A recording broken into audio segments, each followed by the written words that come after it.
2020년 12월 29일 화요일 성탄 8일 축제 제5일 제1독서 요한 1서 2장 3절에서 11절의 말씀입니다. 사랑하는 여러분, 우리가 하느님의 계명을 지키면 그것으로 우리가 예수님을 알고 있음을 알게 됩니다. 나는 그분을 안다 하면서 그분의 계명을 지키지 않는 자는 거짓말쟁이고 그에게는 진리가 없습니다. 그러나 누구든지 그분의 말씀을 지키면 그 사람 안에서는 참으로 하느님 사랑이 완성됩니다. 그것으로 우리가 그분 안에 있음을 알게 됩니다.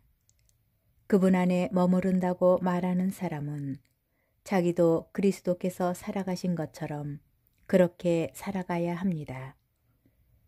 사랑하는 여러분, 내가 여러분에게 써보내는 것은 새 계명이 아니라 여러분이 처음부터 지녀온 옛 계명입니다.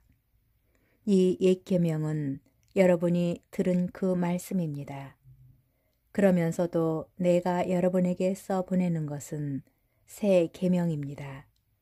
그것은 그리스도께도 또 여러분에게도 참된 사실입니다. 어둠이 지나가고 이미 참빛이 비치고 있기 때문입니다. 빛 속에 있다고 말하면서 자기 형제를 미워하는 사람은 아직도 어둠 속에 있는 자입니다. 자기 형제를 사랑하는 사람은 빛 속에 머무르고 그에게는 걸림돌이 없습니다. 그러나 자기 형제를 미워하는 자는 어둠 속에 있습니다. 그는 어둠 속에 살아가면서 자기가 어디로 가는지 모릅니다. 어둠이 그의 눈을 멀게 하였기 때문입니다. 주님의 말씀입니다. 복음, 루카복음 2장 22절에서 35절의 말씀입니다. 모세의 율법에 따라 정결례를 거행할 날이 되자 예수님의 부모는 아기를 예루살렘으로 데리고 올라가 주님께 바쳤다. 주님의 율법에 태를 열고 나온 사내 아이는 모두 주님께 봉헌해야 한다고 기록된 대로 한 것이다.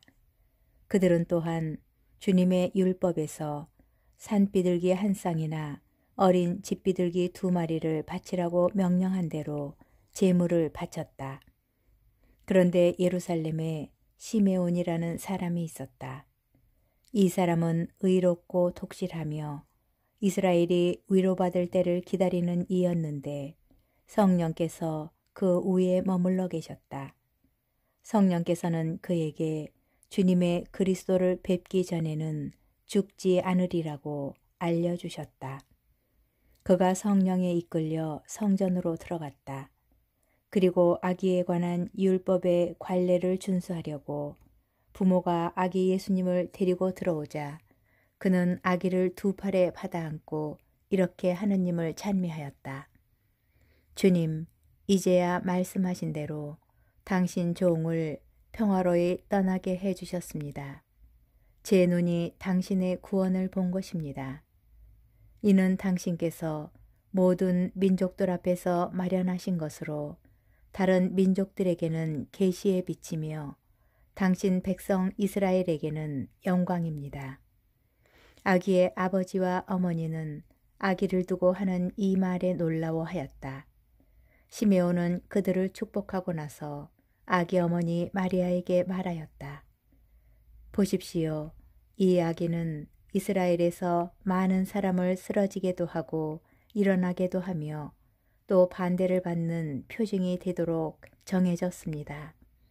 그리하여 당신의 영혼이 칼에 꿰찔리는 가운데 많은 사람의 마음속 생각이 드러날 것입니다. 주님의 말씀입니다. 오늘의 묵상, 예수님의 유년기 이야기에서 루카 복음사가는 세상에 태어난 아기가 하느님의 구원을 가져올 사람이라는 사실을 명백하게 밝힙니다. 먼저 하느님께서는 다윗의 후손과 약혼한 마리아를 선택하시어 그가 낳을 아기를 지극히 높으신 분의 아드님이라 하시며 다윗의 왕좌를 그에게 주십니다. 그리고 그가 야곱 집안을 영원히 다스리고 그의 나라는 끝이 없을 것이라고 말씀하십니다. 스가랴도 자신의 찬미가에서 3번씩이나 하느님께서 구원자이신 예수님 안에서 이루실 이 일을 노래합니다. 아기 예수님께서 탄생하신 밤에 천사가 목자들에게 선포한 기쁜 소식의 핵심도 구원자께서 탄생하셨다는 것입니다. 루카는 이어서 시메온을 등장시킵니다. 시메온은 하느님의 구원을 기다리던 사람들을 대표하는 이로 성령에 이끌려 성전으로 들어가 아기 예수님께서 주님의 그리스도이심을 알아봅니다. 나아가 그는 이 구원자께서 온 인류에게 베푸실 은총, 곧 그리스도의 구원이 모든 민족들에게도 마련되었음을 명백히 선언합니다. 그러나 성령께서는 시메온에게 아기가 구원자로서 장차 당하게 될 수 있는 순환과 죽음, 그리고 이로써 겪게 될 마리아의 고통도 통찰하게 하십니다. 분명 시메온의 노래는 그리스도의 정체성과 사명을 선포합니다. 구원받을 백성은 그리스도께서 제시하시는 구원의 길을 함께 걸어가며 그곳에서 주어질 고통에도 동참해야만 합니다. 여기서 구원자 그리스도와 처음으로 인연을 맺으신 분은 어머니 마리아이십니다. 성전에서 율법에 따라 마다들을 봉헌하시기에 앞서 당신 자신을 바치셨던 어머니 마리아의 응답을 다시 떠올립니다. 보십시오. 저는 주님의 종입니다. 말씀하신 대로 저에게 이루어지기를 바랍니다.